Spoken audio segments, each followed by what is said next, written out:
Hello, good morning. कशा आहात सर्व? अपेक्षा करते मस्त आणि मजेतच असाल. पुन्हा एकदा आपणा सर्वांचं खूप मनापासून स्वागत करते.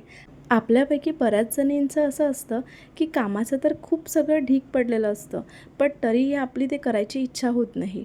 मग ते घरातलं काम असो, ऑफिसचं काम असो, बाहेरचं काम असो किंवा मग मुलांचा अभ्यास असो, कोणतंही काम असो, कधीकधी करायची इच्छाच होत नाही.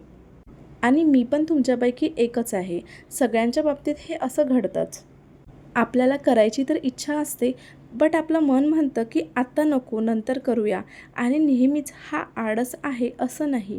कधी-कधी काय होतं, आपलं जे रूटीन असतं ते बोरिंग रूटीन होतं आणि केव्हा आपलं एक्झर्शन जास्त होतं आणि केव्हा-केव्हा तर आपल्या बॉडीमध्ये कॅलरीजची कमी असते.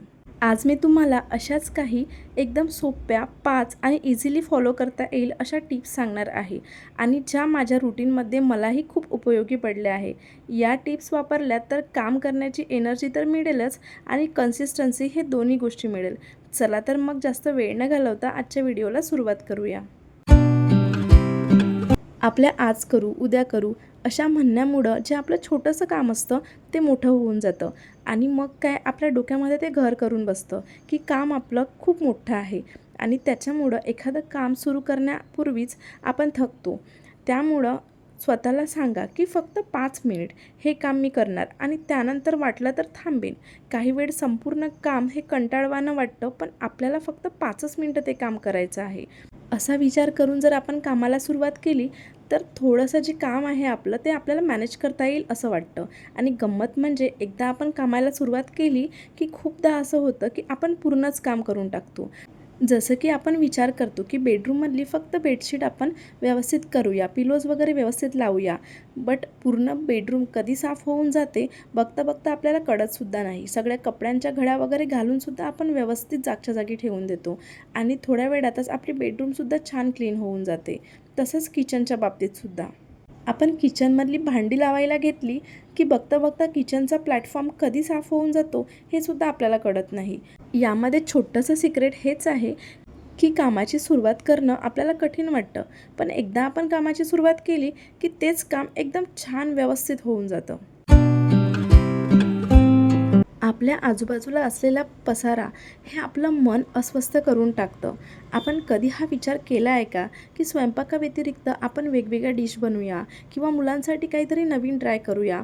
आणि जर आपल्याला हे करायचं असेल आणि ओट्यावरती जर ऑलरेडी पसारा असेल तर आपली करायची इच्छा होईल का? आणि एखाद्या वेळी आपण ठरवलं की छान मस्त ड्रेस विअर करूया, छान मस्त ज्वेलरी विअर करूया आणि कबर्ड उघडलं आणि आपल्याला जर आपल्या कबर्डमध्ये खूप जास्त पसारा दिसत असेल, वस्तू इकडे तिकडे दिसत असेल, कपड्यांच्या पण घड्या मोडलेल्या दिसत असेल, तर जो आपला मूड बनलेला होता छान मस्त ड्रेसअप व्हायचा, तर ते इच्छासुद्धा आपली मरून जाणार. म्हणून महिन्यातून किंवा 15 दिवसातून एकदा डिक्लटर करा, वस्तूंची आवराआवर करा, वस्तूंचं सेग्रिगेशन करा. आणि वस्तू जर कमी असतील तर ऑर्गनाईज करणं पण सोपं जातं आणि क्लीन करणं पण सोपं जातं आणि जास्त वस्तूंचा पसारासुद्धा होत नाही. एक गोष्ट नेहमी लक्षात ठेवा की बाहेरचा पसारा कमी केला की आतला गोंधळ आपोआपच कमी होतो आणि आपली जी प्रोडक्टिव्हिटी आहे ती पण वाढते. होम मेकिंग ही एक बिनपगारी नोकरी आहे. यात नवीन असं काहीच नाही आहे. आपण सर्व गोष्टी करतो आणि त्याचा आपल्याला मोबदलासुद्धा मिळत नाही. तरी पण आपण सगळ्या गोष्टी छानपणे हँडल करण्याचा प्रयत्न करत असतो. काही घरांमध्ये त्याचं अप्रिशिएशन मिळतंसुद्धा आणि मोबदलासुद्धा मिळतो. बट काही घरामध्ये असं होतं असं नाही आणि मोस्टली तर अप्रिशिएशन आपल्याला मिळतच नाही. त्यामुळे नाराज होऊ नका. स्वतःला रिवॉर्ड द्या. असं समजायचं की आपणच एखादा टास्क कंप्लीट केला आणि आपणच त्याचं रिलॅक्सेशन करायचं. मस्त असा चहा घ्यायचा, काहीतरी नवीन असं खायचं किंवा जर थोडा वेळ असेल तर आपण छोटासा मूव्हीसुद्धा बघू शकतो, रील स्क्रोल करू शकतो. तेवढाच आपला मूड पण फ्रेश होऊन जातो. बट याच्यामध्येही एक टाईम लिमिट ठेवायची. रील जर स्क्रोल करत बसलो तर कधी वेळ निघून जातो हे सुद्धा कळत नाही. त्याच्यामुळं तेवढा टाईम आपल्या डोक्यामध्ये फिक्स करायचा की आपल्याला एवढाच वेळ रील्स बघायच्या आहे आणि आपलं जे मूड आहे ते मस्त फ्रेश करून घ्यायचं. आपण कितीही काही म्हटलं तरी पण प्रत्येकालाच रिवॉर्डची अपेक्षा असते, पण ही अपेक्षा इतराकडून न ठेवता ती स्वतःकडूनच ठेवा. एक गोष्ट नेहमी लक्षात ठेवा की होममेकर ही सगळ्यात मोठी आणि महत्त्वाची व्यक्ती असते, कारण होममेकर स्वतःचं काम आणि स्वतःच्या जबाबदाऱ्या चांगल्या प्रकारे पूर्णपणे पार पाडते. म्हणूनच घरामध्ये जेवढेही काही मेंबर आहे ते त्यांचं काम व्यवस्थितपणे करू शकतात. त्यामुळे स्वतःला कधीच कमी लेखायचं नाही. आपल्याला ज्या गोष्टीमधून आनंद मिळतो किंवा जी गोष्ट करणं आवडते तर ते गोष्ट कधीच मागे पडू देऊ नका.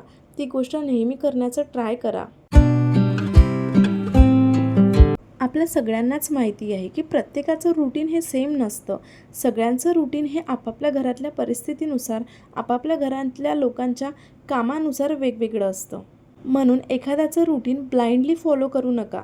तुमची मैत्रीण किंवा तुमची शेजारीण किंवा आपण यूट्यूबवर सुद्धा व्हिडिओ बघतोच, तर त्यांचं रूटीन ते सकाळी काम करतात म्हणून आपली पण सकाळी सगळी कामे झाली पाहिजे, तर असं नाही. कारण प्रत्येकाचं रूटीन, प्रत्येकाच्या जबाबदाऱ्या हे वेगवेगळ्या असतात. कधीकधी आपली एनर्जी लेवल लो असते किंवा आपलं रूटीन वेगवेगळ्या दिवशी वेगवेगळं असतं. जर समजा तुम्ही वर्किंग वुमन असाल आणि शिवाय लहान मुले असतील, त्यांच्या जबाबदाऱ्या, त्यांचा टिफिन या सगळ्या गोष्टी मॅनेज करणं तेवढं सोपं नसतं. असं कंपल्सरी नाही की सकाळीच आपली सगळी कामे झाली पाहिजे. काही कामे आपण दुपारीसुद्धा करू शकतो किंवा जेव्हा वेळ मिळेल असे कामे डिवाईडसुद्धा करू शकतो. जसं की प्रत्येकजण रोज पोछा मारूच शकेल असं नाही. एक दिवस आड आपण पोछा करू शकतो घराला, किंवा सकाळी खूपच गडबड असेल तर स्वयंपाकाची तयारी ही आधीच्याच दिवशी करून ठेवू शकतो. सांगायचं तात्पर्य एवढंच की आपल्या कामाचा जो सिक्वेन्स आहे तो फिक्स न ठेवता आपल्या प्रायोरिटी किंवा रूटीननुसार तो बदलत राहा. आणि आपलं जे रूटीन आहे ते रिजिड म्हणजेच एकच न ठेवता फ्लेक्झिबल ठेवा, जेणेकरून आपल्यावरती कामाचा ताण पडणार नाही आणि आपली चिडचिडसुद्धा होणार नाही. ही अत्यंत महत्त्वाची अशी टीप आहे आणि खूप पॉवरफुल अशी टीप आहे. आपल्याला काम करण्याचा कंटाळा वाटत असेल तर आपण फक्त टास्क बघतो, त्यामागचा पर्पज नाही. आधी स्वतःला विचारा की मी हे काम करते कशासाठी करते. फॉर एक्झाम्पल, मी स्वयंपाक बनवते, रोज जेवणामध्ये सर्व बनवते, कशासाठी करते? कारण मला घरातल्या लोकांचं आरोग्य चांगलं ठेवायचं आहे, सगळ्यांना स्ट्रॉंग बनवायचं आहे आणि सगळ्यांना बॅलन्स डाएट द्यायचं आहे. मी घर छान नीटनेटकं ठेवते, घर आवरून ठेवते. का? कारण मला घरामध्ये पीसफुल एन्व्हायरमेंट हवं आहे, घर छान हवं आहे, घरामध्ये पॉझिटिव्हिटी हवी आहे. शेवटी काय, आजची स्त्री ही फक्त घरच सांभाळत नाही तर सर्व काही जपते. आपलं घर, आपले मुलं, आपली कामं, आपली हेल्थ अशी स्वतःसाठी जगणारी आणि सोबत इतरांचंही मन जपणारी स्त्री आहे. या सर्व व्हिडिओमध्ये मला एवढंच सांगायचं होतं की काम करण्याचा कंटाळा घालवण्यासाठी मोटिवेशनची गरज नाही, तर छोट्या छोट्या सवयी आपल्याला बिल्ड कराव्या लागणार. आणि सर्व गोष्टी डिपेंड असतात त्या आपल्या मनावरच. आपण जर ठरवलं तर सर्व गोष्टी आपण करू शकतो. यापैकी कोणती टिप तुम्हाला आवडली कमेंट करून नक्की कळवा. व्हिडिओ आवडला असेल तर व्हिडिओला लाईक करा, शेअर करा, कमेंट करा आणि हो, चॅनलवर नवीन असाल तर चॅनलला प्लीज सबस्क्राईब केल्याशिवाय जाऊ नका. भेटूयात अशा आणखी एक व्हिडिओमध्ये. So take care, bye.